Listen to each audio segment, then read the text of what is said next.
आप 100 आप लोग देख तो रहे और सब्सक्राइब मोटिवेट। और अभी हम लोग चल रहे हैं हिस्ट्री ऑफ द जो कॉन्स्टिट्यूशन का जिसका 2 पार्ट कवर कर चुके, जो हम लोग अभी तक 1892 तक फीचर जो कंप्लीट कर, और जब 1890 कवर कर लिया जिस कुछ बेसिक्स क्लियर किया हम लोग। अब यहाँ पे सिर्फ बेसिक्स क्लियर, बेसिक्स क्या है, जो कॉन्स्टिट्यूशन बनाने में क्या क्या इंपॉर्टेंस था, क्योंकि ये सभी चीज ऑलरेडी हिस्ट्री में पढ़ाई जाती है। बट हम लोग अभी क्या है बेस नहीं बताया। कोई इंसान अगर मान लो एक घर, तो घर में सबसे बड़ा क्या होता है, पहले ये बेस मजबूत रहे। अगर ये बेस नहीं रहेगा ना तो घर क्या हो, ये तो सभी जानते हैं। तो अभी हम लोग सिर्फ बेस मजबूत करें। बेस में ये देखें जो हिस्ट्री क्या था, कॉन्स्टिट्यूशन बनाने में हिस्ट्री क्या क्या था, कैसे कैसे हम लोग अभी इतने बड़े, अब आज हमारा देश वर्ल्ड में नंबर 1 कुछ सालों में तो हो ही जाएगा पॉपुलेशन के साथ साथ में, और हर एक चीज में अब हम लोग धीरे धीरे आगे बढ़ते जा रहे हैं। तो सबसे बड़ी बात यही है कि पहले हमें बेस मजबूत करना था। हमें सबसे काम में भी क्या, पॉलिटी में सबसे पहला काम है हमें इसको बेस को स्ट्रॉन्ग। तो अभी हम लोग बेस ही स्ट्रॉन्ग करने में लगे हुए, जिसका हम पार्ट ऑलरेडी अपलोड कर दिया, और आप लोग का बहुत अच्छा उस पर प्यार, उसके लिए मैं तहे दिल से धन्यवाद कर, क्योंकि मैं अभी 2 दिन हुए मुझे डाले हुए और 100 व्यू आई थिंक में हो चुके हैं। तो बस एक चीज है कि आप लोग व्यू के साथ साथ, देखने के साथ साथ, अगर मान लो नहीं भी अच्छा लग रहा हो कुछ, क्योंकि मैं ऐसा कुछ नहीं कि मैं परफेक्ट ही सब कुछ, क्योंकि हो सकता है कहीं आवाज, अभी जैसे 1-2 का ने मुझे बताया कि सर आवाज में मतलब आवाज थोड़ा ज्यादा मतलब नॉइज आ रहा है पीछे से, तो मैंने उस चीज को क्लियर करने के लिए, तो ऐसे ही है कि आप लोग को क्या बताना पड़ेगा कि हाँ सर ये चीज है, और ये इससे क्या होगा ना कि मैं उस चीज पे काम कर सकूं। और मुझे भी लगा जब मैंने अपने वीडियो को देखा तो मुझे भी लगा कि हाँ थोड़ा नॉइज में आ रहा है, पीछे से बैक नॉइज आ रहा है। तो मैंने उस चीज को कवर करने के लिए आज के लेक्चर में 99% वो नॉइज भी नहीं आया। तो अभी आज हम लोग चलते हैं तीसरे अध्याय पे, तीसरा पार्ट जिसको कह सकते हैं, अध्याय भी नहीं कह सकते, किसका तीसरा पार्ट, तो हिस्ट्री जो चल रहा है कॉन्स्टिट्यूशन का, उसका तीसरा पार्ट। और इससे पहले भी हम लोग कुछ फीचर्स पढ़े थे, 1892 तक के कुछ फीचर्स पढ़े, और हम लोगों ने 1892 चीज पढ़ा हुआ था। क्या पढ़ा था 1892 में, कि हम लोगों ने वहां से पढ़ा कि बजट में हो गया या एड्रेस, जो क्वेश्चन वगैरह पूछने के लिए हमारे इंडियंस जो भी थे, जो लेजिस्लेटिव काउंसिल में जो हमारे इंडियन थे, उसको उन लोगों ने परमिशन सीधी सी बात है क्या बोला गया कि आप क्वेश्चन या बजट में हो या कोई भी चीज आप एड्रेस कर सकते, ठीक है।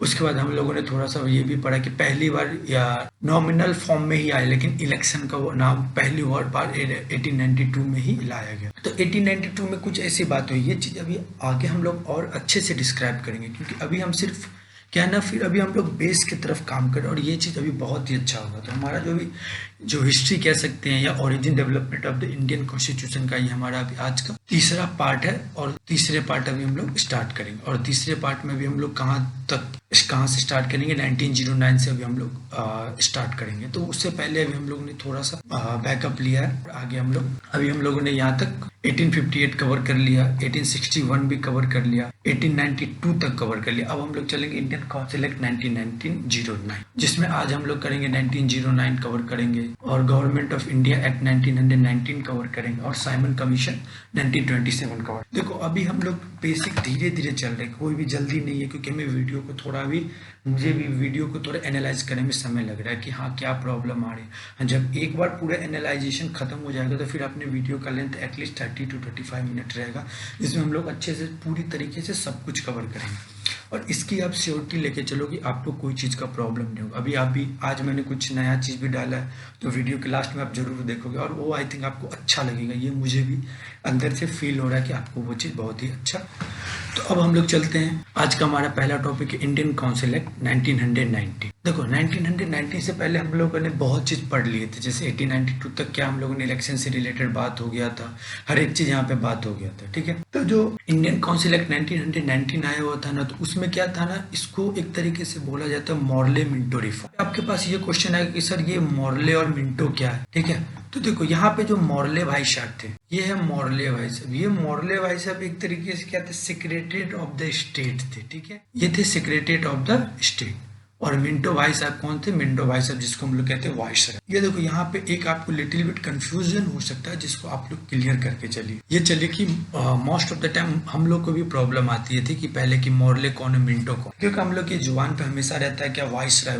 तो अधिकतर हम लोग क्या कहते सोचते थे कि अच्छा मॉर्ले तो वो मॉर्ले वाइसराय ही होगा, और मिंटो है तो वो सेक्रेटरी भी होगा, लेकिन ये चीज गलत है। आज अपने माइंड को, कंसेप्ट को, इस चीज को रख लीजिए। जो मोर्ले था ये सेक्रेटरी था और ये मिंटो कौन था, ये वाइसराय। ये इस 1919 एक्ट को एक तरीके से मोर्ले मिंटो रिफॉर्म भी बोला जाता है। अब देखिए जब हम लोग अभी इस चीज में पढ़ेंगे तो यहाँ पे सबसे पहला काम क्या किया गया था, जो इंक्रीज किया गया था। क्या इंक्रीज किया गया था, जो लेजिस्लेटिव काउंसिल था दोनों सेंटर के साथ साथ, जो जैसे मान लो जो सेंटर है, ठीक है, यहीं से ले लेते, जैसे सेंटर है और सेंटर के साथ साथ जो क्या था एक तरीके से उस समय प्रोविंशियल हुआ करता था। प्रोविंशियल जिसको भी हम लोग स्टेट कहते हैं, कि इन लोगों ने क्या किया था, साइज को, लेजिस्लेटिव काउंसिल की जो साइज है उसको इन लोगों ने इंक्रीज किया। देखो इंक्रीज जो सेंट्रल में तो हम लोगों ने क्या इंक्रीज किया था, जो पहले क्या थे 16 मेंबर हुआ करते थे उनको इन लोगों ने चेंज करके कितने कर दिए, 60 कर दिए, ठीक है। तो ये क्या हो गया था, वहां पे चेंज हुआ था। लेकिन ये अभी क्या था ना, सीधी सी बात है कि ये सेंट्रल लेजिस्लेटिव काउंसिल में एक तरीके से ये राइज किया गया था, ठीक है। और ये ऑफिशियली जो मेजोरिटी हुआ करते थे जो सेंट्रल लेजिस्लेटिव काउंसिल में, लेकिन वो प्रोविंशियल में अभी वो नॉन ऑफिशियल मेजोरिटी को एक्सेप्टेड किया करते थे, ठीक है। तो इसका ये कहने का मतलब कि जो मेंबर जो भी है, जो मान लो अब सीधी सी बात है कि 1990 तक एक तरीके से ये कंफर्म हो गया था कि जो मेंबर है, ठीक है, मेंबर को क्या क्या तरीके से अलाउ हो चुका था, क्या अलाउ हो चुका था कि वो सप्लीमेंट क्वेश्चन भी पूछ सकते हैं। 1919 में वो सप्लीमेंट क्वेश्चन भी पूछ सकते हैं। वो क्या रिजोल्यूशन जो बजट वगैरह उसके move to the resolution on the budget, मतलब बजट के में कुछ अगर प्रॉब्लम तो उसके रिजोल्यूशन के लिए वो क्वेश्चन पूछा जा सकता है, ठीक है। तो ये अब 1919 में मतलब कह सकते हैं कि ना ही 100% तो 40% 50% धीरे धीरे इंडियंस के पास भी राइट आने लगे। और इसी समय एक हमारे पास थे सत्येंद्र प्रसाद सिन्हा, यह सत्येंद्र प्रसाद सिन्हा। जो सत्येंद्र प्रसाद सिन्हा थे ना, ये कौन थे, ये बिकम द फर्स्ट इंडियन, जो पहले इंडियन थे ना, फर्स्ट टाइम इंडियन, वो उन्होंने क्या किया था, वाइसराय जो एग्जीक्यूटिव काउंसिल है उसको इन लोगों ने ज्वाइन किया था, इसने ज्वाइन किया था, ठीक है। सत्येंद्र, जो कोई भी आपसे ये क्वेश्चन पूछा जा सकता है, इसको आप माइंड में रखिए कि कौन ऐसा पहला बंदा था जिसने मतलब जो वाइसराय एग्जीक्यूटिव काउंसिल को ज्वाइन किया था। तो ये कौन थे, हमारे फर्स्ट इंडियन थे जो सत्येंद्र प्रसाद सिन्हा थे, और ये एक तरीके से लॉ मेंबर भी थे। इसको अपॉइंट किया गया था, इनको अपॉइंट किया गया था law member, as a law member इनको अपॉइंट किया गया, ठीक है। अब देखिए 1919 में ये भी चीज हुआ, तो कॉम्युनल रिप्रेजेंटेशन। देखो कॉम्युनल रिप्रेजेंटेशन का क्या मतलब था कि सेपरेट इलेक्शन होगा। देखो दिमाग लगाया, अब ब्रिटिशर्स तो ये समझ गया कि अब ये जो इंडियंस है वो साथ हो रहे, तो इन लोगों ने माइंड लगा, क्या किया इन लोगों ने, कॉम्युनल रिप्रेजेंटेशन स्टार्ट किया। अब आपसे पूछोगे sir what do mean by communal representation, तो देखो कॉम्युनल रिप्रेजेंटेशन का मतलब था जो मुसलमान मेंबर है ना, वो सिर्फ और सिर्फ मुसलमान मेंबर को ही, जो मुसलमान वोटर्स हैं वो सिर्फ मुसलमान मेंबर को ही वोट देंगे। इन लोगों ने दिमाग ये यहीं से आप देखो फूट डालो स्टार्ट कर दिया था, ठीक है ना। इस कंसेप्ट को हम लोग कह सकते हैं सेपरेट इलेक्टोरेट, सीधी सी बात, इस कंसेप्ट को हम लोग एक्सेप्ट किया कि सेपरेट। ये 1909 में इस चीज के बारे में बताया गया था कि जो मुसलमान वोटर्स हैं वो सिर्फ और सिर्फ मुसलमान जो मेंबर उन्हीं को वोट देंगे। और एक तरीके से बोला जाता है, इसका जो मास्टरमाइंड बोला जाता है उस किसको बोला जाता है, लॉर्ड मिंटो को। अभी हम लोगों ने पढ़ा था लॉर्ड मिंटो कौन था, तो वो कौन था, वाइसराय। तो जो लॉर्ड मिंटो था उसको जो सेपरेट इलेक्टोरेट का फादर भी बोला जाता है, ठीक है। तो father of the communal electoral तो कौन हो सकता है, लॉर्ड मिंटो हो सकता है। ये चीज माइंड में रखना, और ये चीज पूछा ही पूछा जाता है, ठीक है।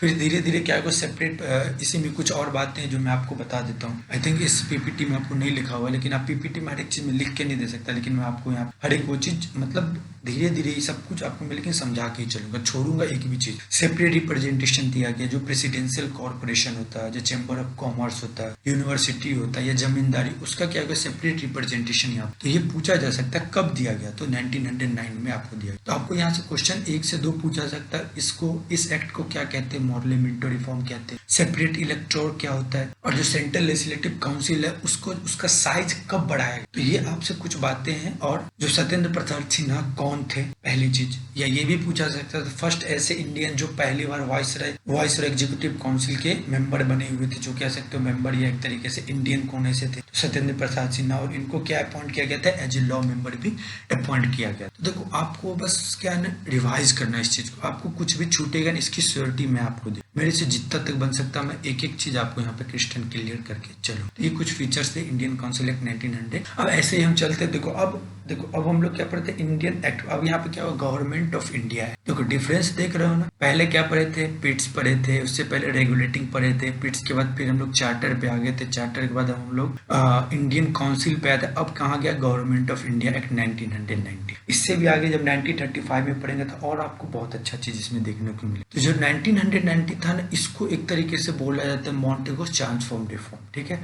तो ये जो मॉन्टेगो चांसोव था वो सेम इस तरीके से मॉर्लेमेंटो बोला जाता है। तो मॉर्ले था, जैसे यहाँ पे मॉन्टेगो कौन था, सेक्रेटरी ऑफ द स्टेट है, ठीक है, मॉन्टेगो कौन है, secretary of the state, and Chelmsford कौन है, एक तरीके से उस समय 1919 का ये वॉइस रहे, ठीक है। तो ये चीज आपके माइंड में होना चाहिए, डिफरेंस थोड़ा क्रिश्चियन क्लियर रखो 1909 का और 1919, ठीक है। फिर देखो ये क्यों आया, अब आपसे पहले दिमाग में ये भी होना चाहिए ना कि ये 1919 कब आया और कैसे आया फोर्स, लेकिन हाँ ये चीज याद, ये कब फोर्स में कब आया, तो इसका फोर्स होने का समय था 1921, ये फोर्स में 1921 में आया था।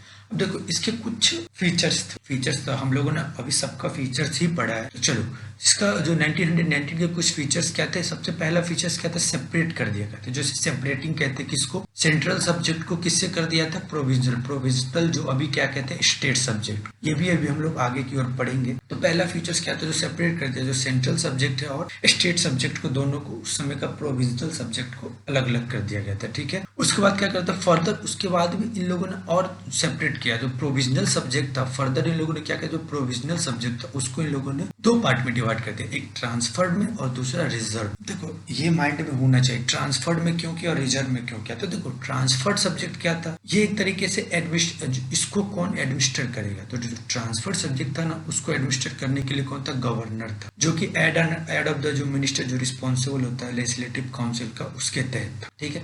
तो ये गवर्नर के काम था, जो हेड ऑफ द मिनिस्टर जो था उसके तहत ये रिस्पॉन्सिबल था लेजिस्लेटिव काउंसिल। दूसरा होता है रिजर्व, और रिजर्व सब्जेक्ट कौन था, रिजर्व सब्जेक्ट एक तरीके से था कि एडमिनिस्टर बाय द गवर्नर, सीधी सी बात है कि ये कह सकते हैं कि जो एडमिनिस्टर कर they were administer by the governor, okay, लेकिन इसके एंड हिज एग्जीक्यूटिव काउंसिल, वो सिर्फ उसके एग्जीक्यूटिव काउंसिल के यहाँ पे कौन था, लेजिस्लेटिव काउंसिल भी था ट्रांसफर में, लेकिन एक तरीके से कह सकते हैं कि ये एडमिनिस्टर कर रहा था, कौन, गवर्नर के थ्रू ये एडमिनिस्टर किया, ठीक है। तो देखो दोनों में डिफरेंस समझ आना, ट्रांसफर में क्या था, एडमिनिस्टर भी गवर्नर कर रहा था, लेकिन किसके, with an head of the minister जो रिस्पॉन्सिबल था लेजिस्लेटिव काउंसिल। और रिजर्व में क्या था, रिजर्व में भी क्या था कि वो एडमिनिस्टर तो कर रहा था गवर्नर, लेकिन वो उसके एग्जीक्यूटिव काउंसिल के तहत किया जा रहा था, ठीक है। अब इस यहीं पे देखो यहाँ पे क्या हुआ, जो स्कीम आया डुअल गवर्नेंस का, जिसको डायरकी बोला गया, जो डायरकी का सीधा सा मतलब क्या था, क्या डबल रूल, हम लोग डायरकी को कह सकते हैं डबल रूल एक तरीके से। देखो यहाँ पे लिखने का जगह नहीं है, मैं लिख देता, बट ये आप माइंड में रखो कि डायरकी का मतलब होता है डबल रूल, ठीक है। और इसके बाद 1919 में फर्स्ट टाइम 1919 में क्या हुआ, फर्स्ट टाइम बाई केमिकल जो, या जिसको कहते हैं, और डायरेक्ट इलेक्शन हमारे देश में हुआ, और यहाँ पे यहाँ देख लो डायरेक्ट इलेक्शन भी हमारे देश में हुआ, ठीक है, पहली बार हमारे देश में से। इसमें क्या हो गया, जो इंडियन लेजिस्लेटिव काउंसिल था, जो इंडियन लेजिस्लेटिव काउंसिल जो था उसको रिप्लेस कर दिया किसमें, बाई केमिकल लेजिस्लेटिव में। जैसे भी राज्यसभा एंड लोकसभा होता है वैसे उस समय क्या था, अपर हाउस जिसको काउंसिल ऑफ स्टेट बोला जाता है, ठीक है, और लोअर हाउस जिसको लेजिस्लेटिव असेंबली बोला जाता था। तो ये इसी समय में हुआ था 1919 में। तो 1919 में कुछ पॉइंट्स अभी और है जो मैं बता रहा हूँ, लेकिन पहले इससे पहले ये समझ लो, पहला अगर कोई पूछे तो क्या हो, प्रोविजनल सब्जेक्ट और जो सेंट्रल सब्जेक्ट है दोनों को सेपरेट किया गया था। दूसरा वर्ड डायरकी, डायरकी का मतलब होता क्या है, जो डबल गवर्नमेंट कह दो या डबल रूल कह दो। तीसरा होता है कि प्रोविजनल सब्जेक्ट को भी दो पार्ट में ट्रांसफर किया गया था, और एक ट्रांसफर और दूसरा रिजर्व। ट्रांसफर क्या होता है, रिजर्व क्या होता है, ये मैंने बता दिया। चौथा ये भी पूछा जा सकता है कि बायोकेमिकल जो था पहली बार था 1919 में आया, और इसी में डायरेक्ट इलेक्शन का जो कंसेप्ट हमारे भारत में आया था वो 1919 में ही आया। और इंडियन लेजिस्लेटिव काउंसिल को सेपरेट कर दिया गया किसमें, बायोकेमिकल लेजिस्लेचर, जिसको हम लोग कह सकते हैं एक तरीके से अपर हाउस और लोअर हाउस, ठीक है। और इसमें भी कुछ और बातें हैं, कुछ और बातें भी इसमें कर लेते हैं। और यहीं पे क्या हुआ ना, जो यहाँ पे क्या हुआ था ना, हाँ, इसके बाद क्या हुआ, लेजिस्लेटिव यहाँ तक हो गया। अब यहाँ पे देखो जो 3 आउट ऑफ जो 6 जो वाइसराय एग्जीक्यूटिव काउंसिल में थे ना, वो इंडियंस हुआ करते थे, दे वेर द इंडियंस। उसके बाद क्या हो गया, यहाँ पे कम्युनल रिप्रेजेंटेशन, जो सेपरेट इलेक्टोरेट किसके लिए दिया गया, सिख के लिए, क्रिश्चियन के लिए, एंग्लो इंडियंस। अब देखो कोई आपको पता होना चाहिए what do mean by Anglo Indian. देखो एंग्लो इंडियंस क्या होता था ना, जैसे कुछ इंडियंस हैं जिसको मतलब ब्रिटिशर से प्यार हो जाता था या ब्रिटिशर से शादी कर लेते थे, या कुछ ब्रिटिशर्स वो क्या करते थे, इंडियन लोगों से शादी कर लेते थे, तो उनका भी रिप्रेजेंटेशन इंपॉर्टेंस रखता था उस समय में, जो कि अब हमारे भारत में उसका वो खत्म कर दिया गया 2020 के आसपास। वो भी अभी हम लोग आगे की ओर पढ़ेंगे। तो एंग्लो इंडियंस और प्लस यूरोपियन इनके लिए कम्युनल रिप्रेजेंटेशन मतलब सेपरेट इलेक्टोरेट दिया। फिर उसके बाद क्या हुआ कि एस्टेब्लिश किया गया किसको, पब्लिक सर्विस कमीशन को 1926 में यहाँ पे एस्टेब्लिश किया गया। और 1919 1919 में एक और बहुत बड़ी बात हुई, क्या हुई कि पहली बार फर्स्ट टाइम क्या है ना, बजट को जो है ना वो सेंट्रल बजट से सेपरेट किया गया। जो प्रोविजनल बजट था ना उसको सेंट्रल बजट से सेपरेट किया गया। और उसी समय उन लोगों ने एक स्टैट्यूटरी बोर्ड कमीशन का इन लोगों ने अपॉइंटमेंट किया, जो कि हर एक 10 साल पे क्या करेगा ना, इनको रिपोर्ट आके सबमिट करेगा हर एक 10 साल। ये 1919 में बनाया गया था, ठीक है। इसी के आगे अभी हम लोग साइमन कमीशन से रिलेटेड बात करेंगे। तो यही तक यहाँ पे क्या था, 1919 का ये कुछ ओवरव्यू था, जिसे हम लोग फीचर्स भी कहते हैं। और आगे अब हम लोग एक अभी स्टार्ट करते हैं। अब आया हमारे पास साइमन बावा। देखो क्या हुआ था ना, साइमन कमीशन ने पहली बात तो यह, जो अभी हम लोगों ने पीछे पढ़ा था कि एक अपॉइंटमेंट किया गया था, किसको, स्टैट्यूटरी कमीशन को अपॉइंटमेंट किया गया था, जो इंक्वायरी करेगा इंडियन में क्या क्या जो रिपोर्ट वगैरह, जो हर एक 10 साल में ये लोग आफ्टर 10 ईयर, जो कहा गया था कि 10 साल बाद वो लोग एक रिपोर्ट सबमिट करेंगे कि इंडिया में क्या कैसे सिचुएशन है। लेकिन देखो इन लोगों ने सबसे पहला गलती क्या किया था, इन लोग 10 साल मतलब before the time period complete, इन लोग क्या किया, 2 साल पहले ही 1927 में ही, जो कहते हैं ना नवंबर 1927 में ये लोग क्या हुए थे ना कि भारत में आ गए। और ये 2 साल पहले ही, एक होता है 10 साल कंप्लीट होने को, लेकिन ये लोग 2 साल पहले ही भारत में आ गए। तो 2 साल पहले जब भारत में आ गए थे बिफोर द शेड्यूल, तो वो जो 7 मेंबर की कमेटी थी, देखो ये 7 ब्रिटिशर्स जो थे ना, ये तो वही बात हुई कि आपको मतलब मान लो आपको कोई चीज का ब्यौरा लेना है, जैसे मान लो आप स्कूल में पढ़ाते हो और स्कूल का अगर आपको ब्यौरा लेना है, वहां पता चले कि टीचर्स कोई है ही नहीं, जो चेक करने के लिए उसमें टीचर कोई है ही नहीं, सब अलग अलग फील्ड के मेंबर है। तो कैसे आप कोई भी चीज अगर आप करते हो तो क्या होना चाहिए, टीचर के सबसे, अगर मान लो कोई टीचर कोई स्कूल है तो उसके लिए टीचर्स भी उस मेंबर में होने चाहिए। तो जो 7 मेंबर के जो ब्रिटिशर्स जो थे ना, 7 मेंबर के, वो सातों के सातों मेंबर क्या थे, ब्रिटिशर्स थे। एक भी इसमें क्या था, इंडियंस नहीं था। तो इसका सबसे बड़ा प्रॉब्लम यहाँ पे हुआ था इनका, जो साइमन कमीशन को, तो क्या हुआ था, एक तरीके से सीधा सा बोला गया कि एक तरीके से इंडियंस के लिए एक डिसरिस्पेक्ट है, जो सेल्फ रिस्पेक्ट पे बात आ गई थी, इंसल्ट हो गया, क्योंकि आपने हमारे लिए तो बनाया, ठीक है, हमारे लिए आपने कमीशन लिखा और हमारा ही कोई मेंबर उसमें नहीं। एक तरीके से क्या था, ये हमारे लिए एक तरीके से दुखद बात थी। और देखो सबसे बड़ी व्याख्या थी, ये आए भी क्यों थे, ये एक तरीके से कि जो कोई भी मेंबर हो, ये सीधी सी बात है, ये ब्रिटिशर ये आए यहाँ पे इसीलिए थे कि देखने के लिए कि भारत में क्या कैसे कंडीशन चले। भैया ये सोच के देखो, आप भारत का कंडीशन देखने और भारत के लोग उसमें शामिल है, क्या बात है, बहुत अच्छा, शानदार, जबरदस्त। तो क्या हुआ ना, ये लोगों ने फिर जो मतलब सबमिट किया अपना रिपोर्ट 1930 में, जो सबमिट किया ना अपना 1930 में, तो इन लोगों ने रिकमेंडेड किया, क्या रिकमेंडेड किया, हम लोगों ने पढ़ा था कि एबॉलिश कर दो किस चीज को, डायरकी, जो हम लोगों ने पढ़े थे डायरकी, जो डबल गवर्नमेंट या डबल रूल जो पड़े, तो उसको इस साइमन कमीशन के थ्रू ये बोला गया कि आप इसको एबॉलिश कर दीजिए। और देखो ये प्रपोजल जो कमीशन दिया था, जिसके बाद ब्रिटिश क्या किया, 3 राउंड टेबल कॉन्फ्रेंस भी लाया गया, जिसके बाद अभी आगे हम लोग और पढ़ेंगे कि कम्युनल अवार्ड क्या होता है, government of India act 1935 and government of India 1947 क्या होता है, ये अभी आगे हम लोग लास्ट पार्ट में पढ़ेंगे। यहाँ तक ये था साइमन कमीशन 1927 के जो रिपोर्ट्स थे, वो उसके बारे में कुछ बात थी, जिसमें 7 मेंबर कमेटी, 7 मेंबर थे, वो के सातों के सातों मेंबर क्या थे, ब्रिटिश पार्लियामेंट में, इसमें एक भी इंडियंस नहीं। और इसको हेड किसने किया था, सर जॉन साइमन ने इनको हेड किया था, इसको हेड किया। आप लोगों ने देखा मैंने एक नया इनिशिएटिव स्टार्ट किया। इनिशिएटिव में क्या है ना कि हमें जो लेटेस्ट जो अपने पेपर्स के लिए इम्पोर्टेंट है, उससे रिलेटेड हम लोगों ने कुछ वन लाइनर कह सकते हैं, या कुछ इंपॉर्टेंट इंडेक्स हो गया या इंपॉर्टेंट डे हो गया, इससे रिलेटेड हम लोगों ने यहाँ पे डालना स्टार्ट कर दिया, जिससे क्या होना कि हमारे पेपर में आते ही आते 1 से 2 मार्क्स के जरूर आएंगे। तो आज का जो हमारा टॉपिक है उसमें कहते हैं global gender gap index report 2020। तो देखो आपको सबसे पहला क्वेश्चन यही पूछेगा कि इसको रिलीज कौन करता है, ग्लोबल जेंडर गैप इंडेक्स जो है उसको रिलीज कौन करता है। तो उसको रिलीज करने वाले हमारे भाई साहब है वर्ल्ड इकोनॉमिक फोरम, और आगे भी हम लोग और पढ़ेंगे। और देखो सबसे बड़ी बात क्या होता है ना कि जेंडर मतलब ये ग्लोबल जेंडर मतलब क्या हो गया ना कि हमारे भारत में भी हो या कहीं पे भी हो, जेंडर गैप आ रही है, अभी भी प्रॉब्लम क्रिएट करता है। तो इसी के लिए इसको कम करने के लिए हम लोग क्या करते हैं, एक तरीके से इस चीज़ पे वर्क करते हैं। तो इसको रिलीज करने वाले हैं वर्ल्ड इकोनॉमिक फोरम। और इसमें पूछा जाए कि अगर आपको सबसे टॉप पे कौन है, तो आइसलैंड है, और सबसे वर्स्ट कंडीशन किसका, अभी तो अफगानिस्तान का दिख रहा है, बोला जा रहा है। तो अभी इसके कुछ इंपॉर्टेंट बात है। इसका क्या था ना, अब हमारे देश से रिलेटेड कुछ बात करते हैं। सबसे पहले जो इंडिया का रैंक क्या था ना, 2021 में 140 था, 106 उस समय 140, 2021 में इंडिया का जो रैंक था वो 140 था 156 कंट्री में, ठीक है। और उसके बाद क्या हुआ, 2022 में हमारे भारत का रैंक है 135, कितने कंट्री में, 146 कंट्री में। तो देखो आज के दौर में भी हमारे भारत हो या कहीं पे हो, हेल्थ हो गया या खाने पीने की प्रॉब्लम यहाँ पे होती ही होती है। देखो अपने भारत में सबसे बड़ा रीजन क्या है, ग्लोबल जेंडर का क्या है ना, वुमेन पार्टिसिपेशन बहुत कम मिलता है। अगर मान लो अगर आज के दौर में वुमेन पार्टिसिपेशन अगर अपने भारत में रहे ना कहीं पे भी, तो क्या होगा, बहुत ज़्यादा फायदेमंद होगा।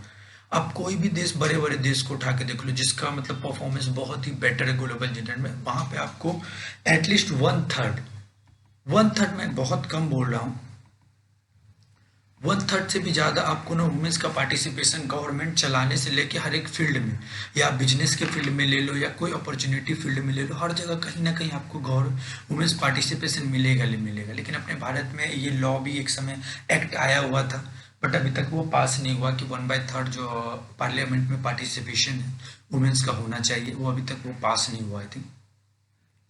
तो देखो इंडिया क्या जो था ना, वो धीरे धीरे जो रैंक है वो क्या ना 51 है, वुमेन पार्टिसिपेट पॉलिटिक्स में क्या है ना अभी भी 51 है। मतलब पॉलिटिकल एम्पावरमेंट अभी भी अपने भारत में वुमेन्स का बहुत कम देखा जा रहा है। फिर अगर मान लेते हैं हम लोग, अगर एजुकेशन अटेंडेंट में क्या है ना 114वां है, 114 है। क्योंकि क्या ना हमारे भारत में क्या ना अभी भी क्या ना गर्ल्स को हो गया, या मतलब गर्ल्स कहा जाता है कि प्रॉपर एजुकेशन देने के पर प्रॉपर एजुकेशन नहीं दिया देने के लिए, अभी भी गांव वगैरह में अगर आप चले जाओ तो इंसान कैपेबल होता है। लेकिन पता है ये बहुत ही गलत बात है। आज के दौर में अगर मान लो अगर गर्ल्स को सही में अगर एजुकेशन और उनको अगर पार्लियामेंट में अगर सही में बैठाया जाए ना तो बहुत ज़्यादा इंप्रूवमेंट, क्योंकि देखो बहुत फ़ायदा होगा। पहला तो क्या है कि कैसे मैनेज किया जाता है। अगर आप लोगों ने नहीं देखा है तो एक अभी वेब सीरीज आई है, देखो भाई कोई प्रमोट नहीं करो लेकिन वो बहुत ही बढ़िया है।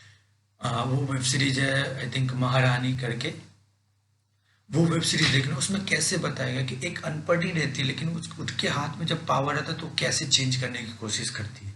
तो ऐसी चीज़ आपको क्या है ना पावर देना पड़ेगा वुमेन्स के हाथ में। वैसे नहीं देंगे तो देखो कंडीशन अपना वैसे भी बहुत खराब, 135 आउट ऑफ 146, इससे पहले भी कितना खराब, 140 आउट ऑफ 156। तो क्या ना आप पार्टिसिपेशन नहीं दे रहे हो। अगर आप पार्टिसिपेशन दे के देखो तो बहुत ही बेटर कंडीशन अपने भारत में देखने को मिलेगा। तो जो कहा जाता है ग्लोबल जेंडर गैप रिपोर्ट जो सबसे पहले पब्लिश 2006 में किया गया था, किसके थ्रू किया गया था, वही वर्ल्ड इकोनॉमिक फोरम के थ्रू किया गया था। और ये जो इसके फोर इंपॉर्टेंट की है उस डायमेंशन पे ये वर्क करता है। उसमें क्या सबसे पहले इकोनॉमिकल पार्टिसिपेशन है, कैसे ग्रोथ वगैरह या अपॉर्चुनिटी कैसे लाना, जैसे एंटरप्रेन्योरशिप हो गया, ये सब चीज़ें। दूसरा हो गया तुमको एजुकेशनल अटेनमेंट हो गया, अटेनमेंट मतलब एजुकेशन से रिलेटेड हर एक चीज़। उसके बाद हेल्थ एंड सर्विसेज, सबसे बड़ी चीज़ है कि हेल्थ अगर आपका सही है तो ऑटोमेटिकली धीरे धीरे हर एक चीज़ सही हो ही जाता है। फिर हो गया पॉलिटिकल एम्पावरमेंट, वही अभी मैंने बताया कि भारत में क्या है और दूसरे देशों में क्या है। ओवरऑल जो इंडेक्स होता है, जिसका हाइयर जो पॉसिबिलिटी अगर जिसका एक रहता है वो इक्वलिटी रहता है, और जो मतलब उसको हाईएस्ट पॉसिबल होता है उसका स्कोर जब 1 रहता है, और जिसको लोएस्ट होता है अगर 0 है तो वो इनइक्वलिटी है। ये चीज़ यहाँ पे बोला गया। अब हम लोग चलते थोड़ा वर्ल्ड इकोनॉमिक फोरम, इसके बारे में थोड़ा पढ़ लेते। ये भी एक ऑर्गेनाइजेशन है, पूछ लेता कभी कभी वर्ल्ड इकोनॉमिक फोरम के बारे में।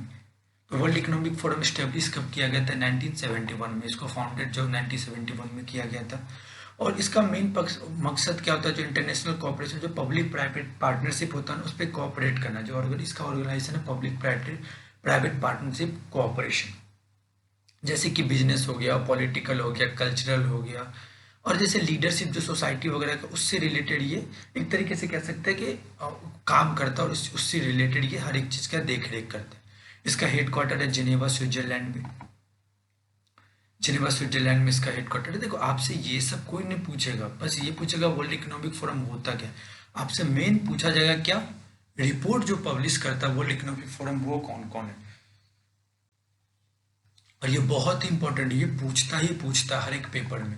ग्लोबल रिस्क रिपोर्ट हो गया, ग्लोबल कॉम्पिटिटिवनेस रिपोर्ट हो गया, ग्लोबल जेंडर गैप रिपोर्ट हो गया, the future of job report हो गया, एनर्जी ट्रेडिशन इंडेक्स हो गया, ग्लोबल आईटी रिपोर्ट हो गया। ये सभी के सभी कौन करते हैं, हमारे वर्ल्ड इकोनॉमिक फोरम ये पूरे रिपोर्ट, और मैं लिख के दे रहा हूँ कि कोई भी अभी नॉर्मल पेपर होगा, वनडे पेपर में भी, यूपीएससी का भी पेपर अगर आप देने जाते हो तो इसमें से एक ना एक रिपोर्ट आपको कहीं ना कहीं मिलेगा ही मिलेगा, और ये 1 से 2 क्वेश्चन रिपोर्ट से रिलेटेड रहता ही रहता है। तो आज वर्ल्ड इकोनॉमिक फोरम आपको यहाँ तक जो भी आपने पढ़ा वो अच्छा लगा? प्लीज़ अगर आपको ये चीज़ अच्छा लग रहा हो तो प्लीज़ हमें सपोर्ट करें। सपोर्ट तो आप देख के करो, लेकिन आप सब्सक्राइब बहुत नहीं के ना के बराबर कर रहे हो।